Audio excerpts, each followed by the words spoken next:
할렐루야. 네, 오늘도 함께 예배를 드릴 수 있어서 너무 감격스러우시죠?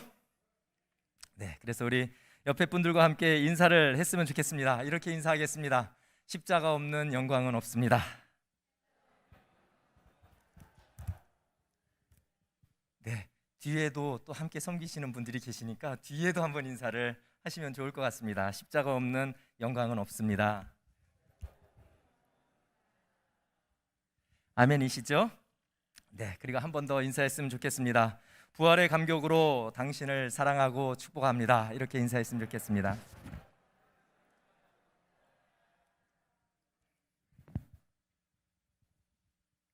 네, 오늘 여러분들과 함께 나눌 말씀은 요한계시록의 말씀입니다. 특별히 오늘 함께 읽은 본문은 성경 66권의 마지막 장의 마지막 절들로 이루어져 있는 구절들입니다. 그래서 어쩌면 오늘 읽은 이 말씀이 성경 전체를 종합해주고 그리고 결론을 내려주는 굉장히 중요한 메시지가 저희에게 되는 것을 여러분 기억하시기를 바랍니다. 그래서 오늘 이 말씀이 함께 나누어지고 선포되어질 때 우리 성령 하나님께서 찾아와 주셔서 저와 여러분들의 마음을 깨달을 수 있도록, 들을 수 있도록, 느낄 수 있도록 그렇게 해 주시는 은혜가 있기를 기도합니다. 먼저 말씀을 나누기 전에 간단하게 이 당시의 시대적 상황들을 좀 간략하게 설명을 좀 드리겠습니다. 그래서 어렵지 않게 최대한 설명을 좀 드릴 테니까 그 설명을 들으시고 그리고 왜 그들에게는 주님의 오심을 기다리는 삶이 되었는지 그리고 그들에게 마라나타라는 뜻이 어떤 의미를 갖고 있는지 함께 나누어 보도록 하겠습니다. 당시에 요한계시록이 기록될 당시에 로마의 황제는 도미티안이라는 황제였습니다.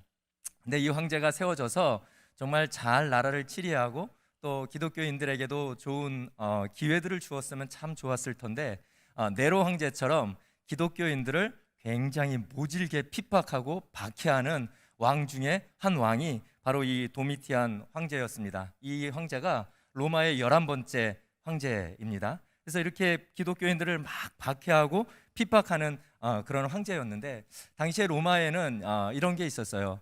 황제 숭배를 하는 그런 문화가 있었습니다. 그래서 황제가 죽고 난 이후에 만약에 이 사람이 선정을 했다 그러면 이 사람은 정말 우리에게 참 많은 것들을 이루어 줬어. 그러니까 이 사람을 우리가 신으로 숭배하자. 이렇게 해서 신으로 숭배하는 일들이 있었습니다. 그런데 오늘 말씀을 드린 이 도미티안 황제라는 사람은 이게 싫은 거예요. 못마땅한 거예요. 그도 그렇지 않겠습니까? 죽은 이후에 신이 된들 뭘 하겠습니까? 살아 생전이 중요하지. 그렇지 않습니까? 그러니까 이 사람은 아니야. 나는 죽음 이후가 필요치 않아. 내가 살아 생전 난 신이 되고 싶어. 그래서 자신을 신으로 그냥 선포해 버립니다. 그리고 뭐라고 고백하게 만드냐면 주 하나님으로 고백을 하게 만드는 거예요. 여러분, 만약에 이렇게 되면 가장 부딪히는 사람들이 있죠. 누굴까요? 네, 기독교인들이에요. 유대인들하고 기독교인들. 왜냐하면 유일신 오직 하나님만 믿는 사람들이기 때문에 굉장히 부딪혀 왔던 부류가 바로 유대인들과 기독교인입니다. 이 도미티안은 그래서 사람들이 자기를 숭배하게 하기 위해서 뭘 만드냐면 자기 이름을 딴 신전을 만들기까지 합니다. 그리고 네로는 로마가 있는 그 지역, 그러니까 네로가 살고 있는 그 지역에서만 기독교인들을 박해를 했다면 이 사람은 로마가 뻗쳐 있는 모든 지역에 기독교인들을 박해하기 시작하는 시대가 바로 요 시대입니다. 그 박해가 어느 정도였냐면요, 자기의 최측근인 사람들이나 또는 자기의 친족들까지도 예수 그리스도를 믿는다는 이유 때문에 사형을 시키거나 아니면 유배를 보내버릴 정도의 상황이 바로 요 상황입니다. 그럼 이제 대충 감이 오시죠? 네, 굉장히 심했던 거예요. 핍박이 굉장히 어려운 그 상황들을 지나가고 있는 상황입니다.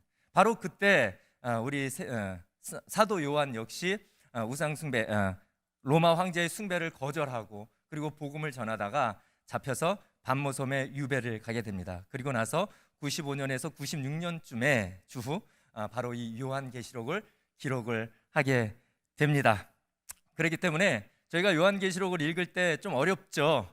그리고 뭔가 미래지향적인 것 같아요. 앞으로 일어날 일들에 대해서 막 기록하고 놓고 있다고만 생각을 하고 있습니다. 그러나 그렇지만은 않습니다. 이유는 뭐냐면 지금 설명드렸던 이 핍박 속에 살고 있었던 1세기 성도들을 향하여서 하나님께서 전달해 주고 싶으신 메시지가 담겨 있는 것이 바로 이 요한계시록이기 때문에 그래요. 그래서 미래를 향하고 있지만 미래에 제한되어 있지 아니하고 지금 살아가고 있는, 지금 핍박을 당하고 눈물 속에 어려움 속에 살아가고 있는 성도들을 향한 메시지라는 이 사실을 마음에 탁 붙들고 그리고 이제 본문을 살펴보도록 하겠습니다. 그렇기 때문에 오늘을 살아가고 있는 저와 여러분들에게도 이 메시지는 중요할까요? 중요하지 않을까요? 네, 중요한 메시지이고 오늘을 살아가는 우리가 어떠한 마음으로 또 어떠한 방향성을 가지고 살아가야 할지를 저에게 알려주는 아주 귀한 말씀입니다. 그래서 오늘 이 말씀을 함께 살펴보면서 우리 안에 회복되어야 될 것들, 새롭게 해야 될 것들, 도전해야 될 것들, 좀 흔들어 깨워야 할 것들을 새롭게 깨워서 출발할 수 있는 그런 은혜가 있기를 기도합니다. 우리 다 같이 20절 함께 읽어보겠습니다. 시작.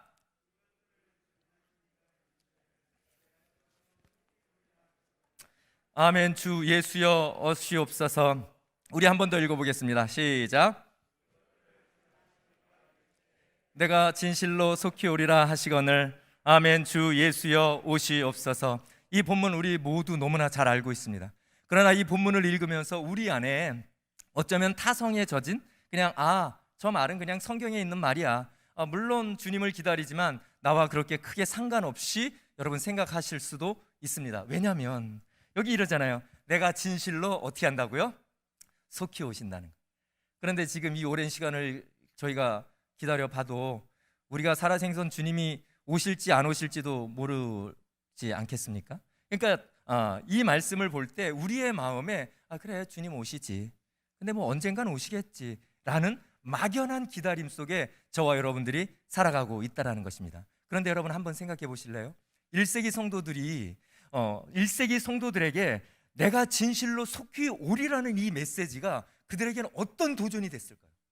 이 메시지가 그들의 가슴에는 어떠한 울림으로 여러분 울려냈을까요? 여기 보면 이것들을 증언하신 이가 이르시되라는 거예요. 이것들을 증언하신 이가 누구십니까? 예수 그리스도입니다. 여러분 예수 그리스도는 누구이십니까? 예수 그리스도는 바로 핍박 가운데에서도 여러분 생각해 보세요. 오늘 그냥 그래 내가 그냥 눈 감고 그냥 황제 숭배하고 주님 앞에 죄송합니다 회개하고 돌아가면 되지 라고 생각할 수도 있지 않겠습니까? 바로 예수 그리스도를 믿는 것 때문에 예수 그리스도만이 나의 주라고 고백하는 그 하나님의 사람들을 향한 메시지인 것입니다. 사랑하는 성도 여러분, 저와 여러분들에게는 주님 속히 오신다라는 이 메시지가 어떤 의미가 있습니까? 여러분 보세요. 어쩌면 1세기 성도들은요 그 환난과 핍박 속에서 이런 기도를 했을 거예요. 하나님 정말 죽겠습니다. 저희가 예수 그리스도를 이렇게 열심히 사랑하고 섬기는데 하나님이 이 환난을 제거하여 주시옵소서. 하나님이 핍박을 제거하여 주시옵소서. 하나님 도미티안 황제가 가다가 죽었으면 좋겠습니다. 이런 기도를 했을지도 모르겠습니다. 왜냐하면 그 상황이 너무 힘들고 아프고 어려웠기 때문에. 그런 그들을 향하여 주님이 던지시는 메시지는 내가 속히 오겠다라는 거예요. 말씀을 묵상하면서 한번 생각을 해봤어요.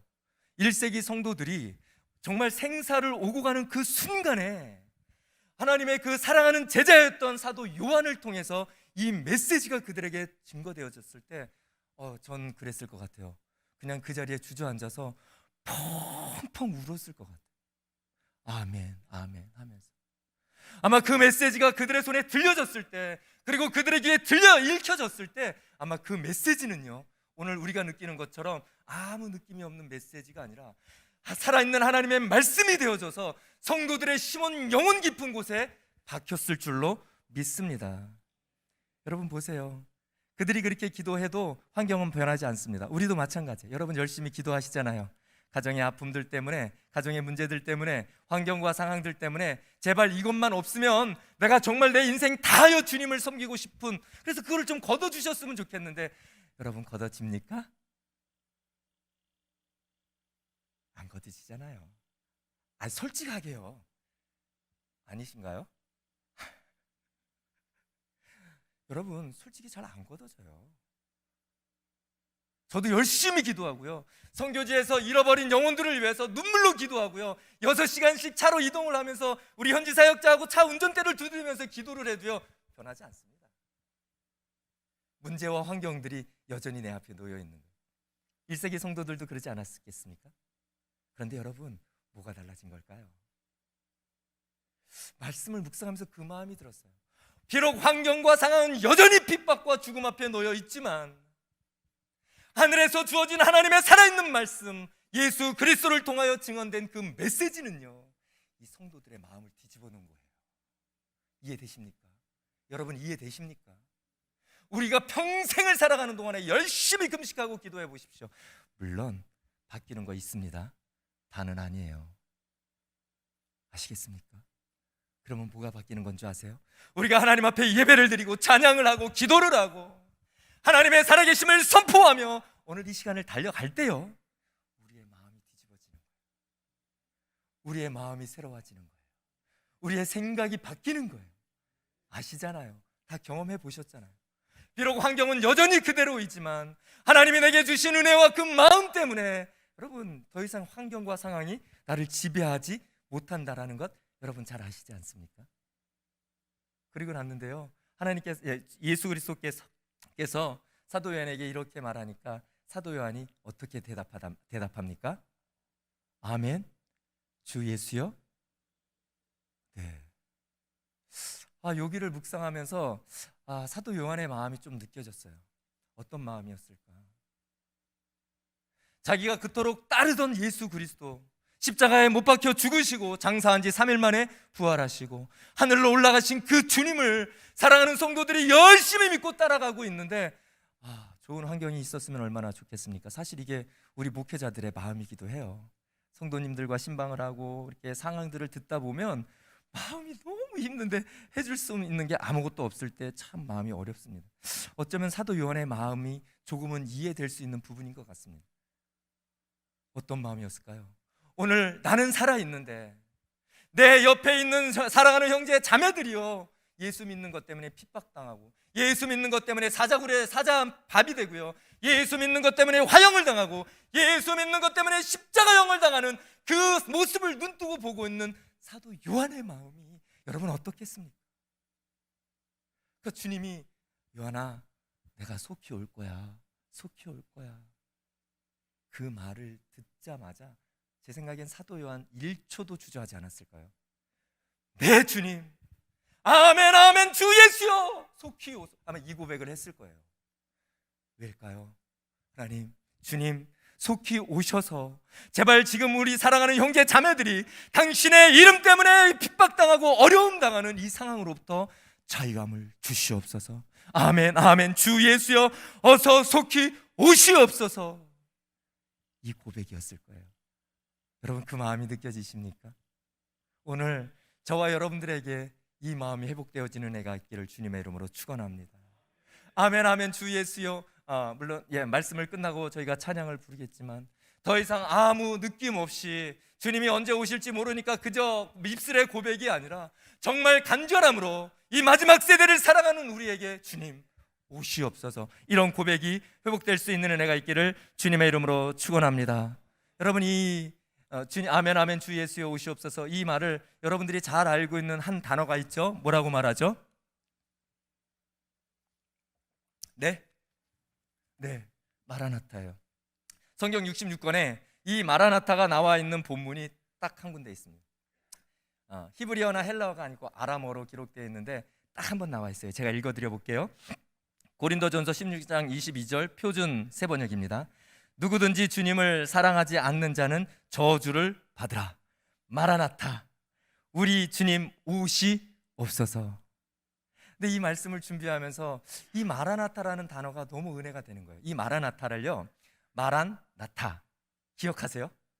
마란나타라고 읽고요, 또 하나는 마라나타 이렇게도 읽어요. 자, 그러면 마란나타라는 이 단어의 의미는 어떤 의미가 있는지 아십니까? 이미 오신 예수 그리스도를 표현하는 거예요. 초림, 그 주님을 얘기를 하는 거예요. 자, 그 다음에 이때 당시에 마라나타 이 단어를 성찬식 때도 많이 썼대요. 그때는 어떤 의미로 쓰여졌다는지 아십니까? 주님, 성령님, 이곳에 임재하여 주시옵소서. 그리고 저와 여러분들이 잘 알고 있는 마라나타예요. 이건 어떤 의미일까요? 주님, 어서 오시옵소서. 이거를 가만히 묵상을 하는데 제 마음이 막 설레는 거예요. 여러분 보세요. 처음에 뭐라고 그랬죠? 그렇죠. 마라나타. 무슨 뜻이라고요? 오신 주님이에요. 여러분, 지난주 우린 고난주간을 보냈습니다. 지난 한 주 우리는 새벽 기도를 하고 나름 금식을 하며 정말 다시 이 땅에 오셨던 주님을 기억하며 고난주간을 보냈어요. 왜요? 그분이 우리를 위해 어떻게 죽으셨는지 알기 때문에, 얼마나 큰 사랑을 보여주셨는지 우리가 알고 있기 때문에 우리가 살아가는 날 동안에 그분을 잊고 싶지 않은 거예요. 금식하면서 오신 주님을 나의 죄를 위하여 죽으시고 십자가에 못 박혀 죽으신 후 3일 만에 부활하셔서 다시 오시마 약속하시고 하늘로 올라가신 예수 그리스도인 거예요.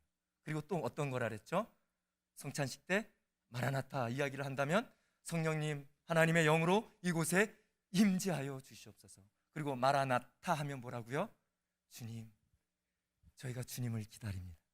거룩한 신부가 되어서 다시 오시마 약속하신 주님을, 하나님, 내가 주님을 기다립니다. 여러분, 가만히 보세요. 여기 뭐가 들어있습니까? 복음이 들어있는 마라나타. 어쩌면 1세기 성도들이요, 만나서 마라나타 이야기를 하고 고백을 하며 나아갈 때에 여러분, 시기적으로 얼마나 어려웠습니까? 생명이 오고 가는 그 환경과 상황 속에서 얼마나 몸도 마음도 지쳐버렸겠습니까? 그런데 만나서 말하는 거예요. 마라나타. 잘 모르겠습니다. 제가 1세기를 살아보지 않아서. 그런데 이 고백이 되어졌을 때 그들의 마음속엔 말로 표현할 수 없는 하나님의 임재가 있을 것 같습니다.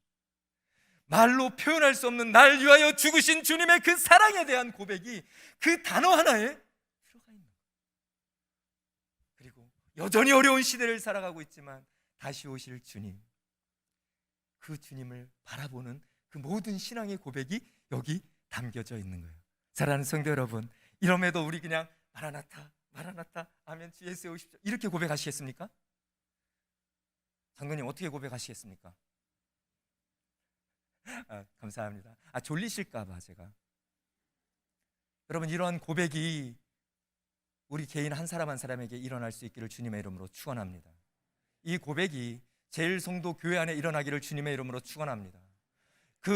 이 제일성도 교회 단장을 넘어서요, 이 민족과 열방 가운데 이 은혜가, 이 고백이 선포되어질 수 있는 그런 은혜가 있기를 주님의 이름으로 축원합니다.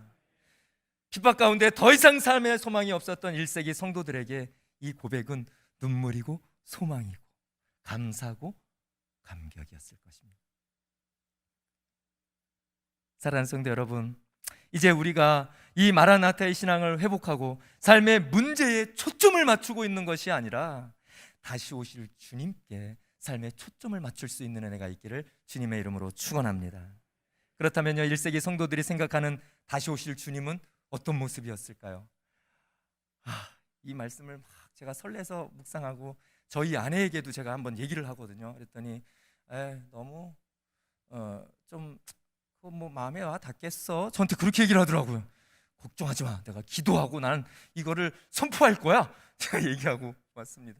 여러분, 저희 잘 알고 있어요. 사도행전 1장 11절, 이로되 갈릴리 사람들아, 어찌하여 서서 하늘을 쳐다보느냐, 너희 가운데서 하늘로 올려지신 이 예수는 하늘로 가심을 본 그대로 오시리라 하였느니라. 할렐루야.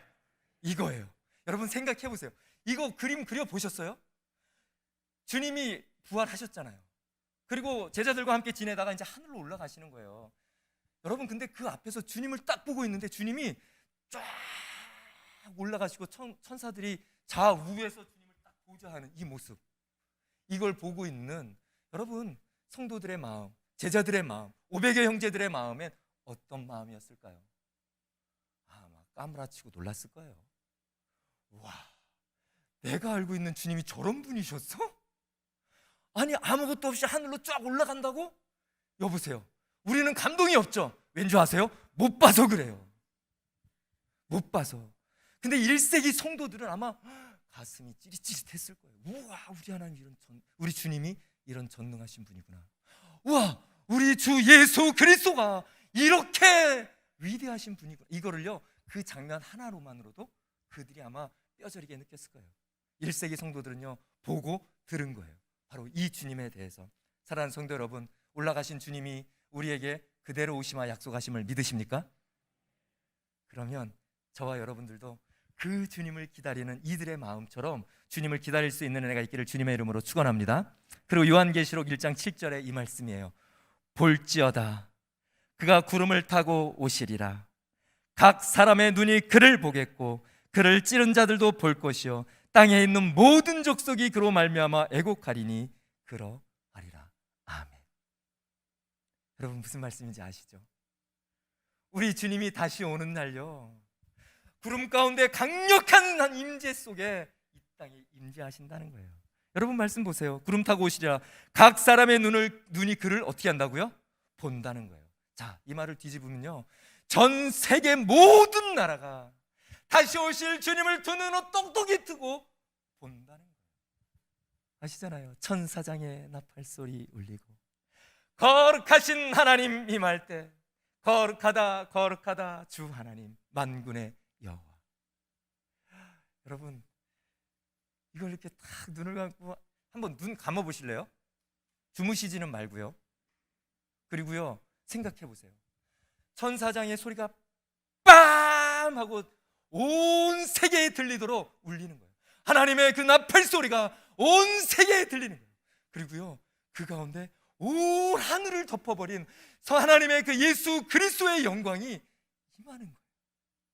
잠잠히 강하게 찌른 자도 모든 사람들도 볼 수 있도록. 네, 이제 눈을 뜨셔도 좋습니다. 여러분, 아시겠습니까? 그때 되면요, 두 부류의 사람이 나타나요. 어떤 사람이냐? 진짜와 가짜가 나타나요. 우리 주 예수 그리스도가 오시는 날 진짜는요, 버선발로 뛰어나가 주님 기다렸어요. 주님 너무 보고 싶었어요. 주님 너무 사모했습니다. 주님을 정말 사랑한 자들은 이 고백 속에 그 나팔 소리와 함께 다시 오시는 주님을 기쁨으로 맞이할 수 있는 거죠. 그런데 가짜는요, 두려움의 날이에요. 절망의 날입니다. 심판의 날입니다. 사랑하는 성도 여러분, 저와 여러분들이 어디에 서기를 원하십니까? 아시겠습니까? 1세기 성도들이요, 그 핍박 가운데요, 그 생명의 위협 가운데에도요, 그들의 마음을 예수 그리스도께 둘 수 있었던 이유는요, 바로 이 주님을, 그들이 봤던 그 주님을, 하늘로 올라가셨던 그 주님이 다시 오실 거라는 걸 분명하고 확실하게 믿었기 때문이에요. 그리고 속히 오실 거라 믿었다는 거예요. 여러분, 이 속히 오리라는 이 단어가 때로는 우리의 마음을 좀 힘들게 하죠. 여지가 안 오셨으니까. 그러나 이건 시간적 개념에 머물러 있지 않습니다. 반드시 온다라는 거, 꼭 오신다라는 거, 틀림없이 오신다라는 거. 우리 하나님은 신실하신 하나님인 줄로 믿습니다. 한번 약속하신 건 변치 않으시는 하나님이신 줄로 믿습니다. 이거예요. 진실로 속히 오리라는 주님의 말씀은 내가 반드시 나의 때에 오겠다라는 약속의 말씀이라는 거예요. 사랑하는 성도 여러분, 주님 곧 오십니다. 맞을 준비를 하십시오. 등불을 켜고 기름을 준비하시고 우리 주님 오실 때 버선발로 뛰어나갈 준비 되셨습니까? 장로님밖에 안 되셨어요. 죄송해요. 제가 다시 시간을 드리고 준비하세요. 우리 주님 오실 때 버선발로 뛰어나갈 준비가 되셨습니까? 아멘. 그렇다면 이러한 고백 가운데 이런 주님을 기다리는 성도들의 삶은 여러분 어떤 삶이어야 될까요? 제가 오늘 본문, 우리 다 같이 함께 읽겠습니다. 오늘 본문 18절 19절입니다. 우리 함께 읽겠습니다. 시작. 두루마리의 예언의 말씀을 듣는 모든 사람에게 증언하노니 만일 누구든지 이것들 외에 더하면 하나님이 이 두루마리에 기록된 재앙들을 그에게 더하실 것이요 만일 누구든지 이 두루마리의 예언의 말씀에서 제하여 버리면 하나님이 이 두루마리에 기록된 생명나무와 및 거룩한 성의 참여함을 제하여 버리시리라. 아멘. 여러분, 무서운 말씀이죠. 그래서 이걸 어떻게 설명을 할까 생각을 하다가 창세기 3장의 말씀을 제가 갖고 왔습니다. 한번 들어보셔요. 쉬운 성경입니다. 뱀이 여자에게 말하였다. 너희는 절대로 죽지 않는다. 하나님은 너희가 그 나무 열매를 먹으면 너희의 눈이 밝아지고 하나님처럼 되어서 선과 악을 알게 된다는 것을 아시고 그렇게 말씀하신 것이다. 자, 여기서요, 뱀이, 사탄이 하와를 유혹하면서 말씀에 더한 건 여러분 무엇이었습니까? 하나님의 말씀을 더한 것은 먹으면 하나님처럼 되어서 선과 악을 알게 된다라고 거짓말을 했어요. 더한 거예요. 하나님이 말씀하신 것 이상에 더한 거예요. 그러면 제하여 버린 것은 여러분 무엇이겠습니까? 절대로 죽지 않는다는 거짓말을 한 거예요. 맞지 않습니까?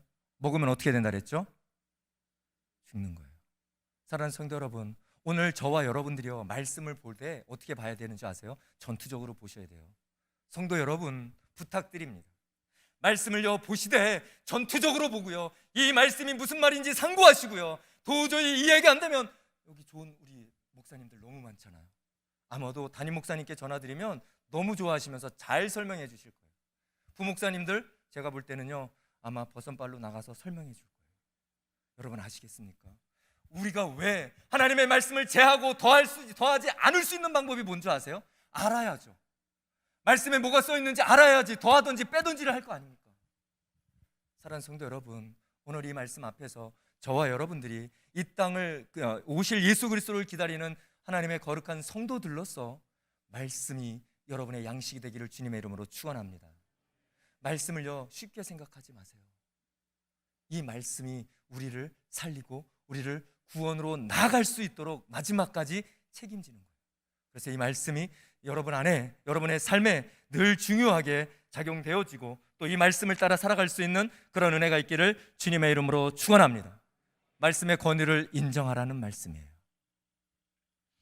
그리고 나서 고린도전서 16장 22절 표준 세번역으로 한 번 더 읽어드리겠습니다. 누구든지 주님을 사랑하지 않는 자는 저주를 받으리라. 마라나타, 우리 주님 오십시오. 자, 저는 여러분들에게 이렇게 말했습니다. 그리스도인으로서 오실 주님을 기다리는 삶은 말씀 앞에 서 있는 삶이라는 걸 여러분에게 말씀을 드렸어요. 말씀을 바로 알고 말씀을 따라가야 되는 삶이라고 말씀을 드렸습니다. 그러면 묻겠습니다. 그러면 주님이, 우리 주 예수 그리스도가 이 땅에 계시면서 올라가시면서 저희에게 주고 가신 말씀이 뭐였습니까? 두 가지 주셨죠. 첫 번째, 누구 사랑하라고요? 크게 한번 해주시겠습니까? 그러면 정말 감사하겠습니다. 누구를 사랑하라고요? 하나님이에요. 묻겠습니다. 여러분 하나님 사랑하십니까? 여러분 하나님 정말 사랑하십니까? 다시 한 번 더 묻겠습니다. 정말 진심으로 하나님 사랑하십니까? 하나님을 정말 사랑하는 사람은 주의 말씀의 권위를 인정하고 주의 말씀을 따라가는 삶을 살아갈 줄로 믿습니다. 그 말씀에 한 가지 더 말씀하고 가시죠. 그것만 하고 가셨으면 저희는 정말 행복했을 거예요. 근데 그 다음에 한마디 더 하고 가시죠. 누구를 사랑해야 됩니까? 다시요. 누구요? 누구요? 이웃입니다. 제가 이것 때문에 너무 힘들어요. 저도 그렇게 사랑을 잘 할 수 있는 사람이 아니거든요. 근데 이 말씀까지 주고 가셨어요. 그러면서요, 여러분 성경에 이런 말씀이 있어요. 마태복음 24장 11절. 불법이 성함으로 많은 사람이 사랑이 식어 마지막 때예요. 마지막 때에 나타나는 현상이 사랑이 식어지는 거예요. 오늘 주님 오심을 기다리는 하나님의 성도들의 살아내야 될 삶은 말씀의 권위를 인정하고 말씀을 따라가야 되는 삶이에요. 그런데 우리 주님이 가장 중요하게 우리에게 남겨두고 가신 말씀, 하나님을 사랑하고 이웃을 사랑하는 것에 여러분 우리가 그렇게 자유롭지가 못하다고요. 그런데 더 무서운 말은 마태복음 읽어드린 말씀에 불법이 성함으로 마지막 때가 되면 사랑이 식어져 버린다라는 거예요. 사랑하는 성도 여러분, 주님 오심을 기다리십니까? 주님 오심을 기다리는 삶이 되기를 원하십니까? 주님 오실 때 버선발로 달려나가 맞이하기를 원하십니까? 그러면 주님의 말씀의 권위에 순종하기를 주님의 이름으로 축원합니다. 그 주님의 말씀은 하나님을 사랑하고 이웃을 사랑하라는 말씀의 선택이 아니라 반드시 우리가 이루어내야 될 말씀으로 믿고 따라가는 그런 은혜가 있기를 주님의 이름으로 축원합니다. 사랑하는 성도 여러분, 저와 여러분들은 이 땅에서 얼마나 오랜 시간을 살지 모르겠습니다. 어쩌면 저와 여러분들이 이 땅을 떠나는 날까지 주님을 맞이하지 못할지도 모르겠습니다. 그러나 아시겠습니까? 저희 모두는 싫던 좋던 주님 앞에 서야 되는 줄로 믿습니다. 또 압니까? 저희가 살아가는 날 동안에 우리 권사님들, 장로님들, 집사님들 열심히 기도실에서 눈물 뿌리며 기도하고 있는데 주님 탁 오실지 누가 알겠습니까? 사랑하는 성도 여러분, 저와 여러분들의 삶이 다른 것에 초점이 맞춰져 있지 않기를 소원합니다.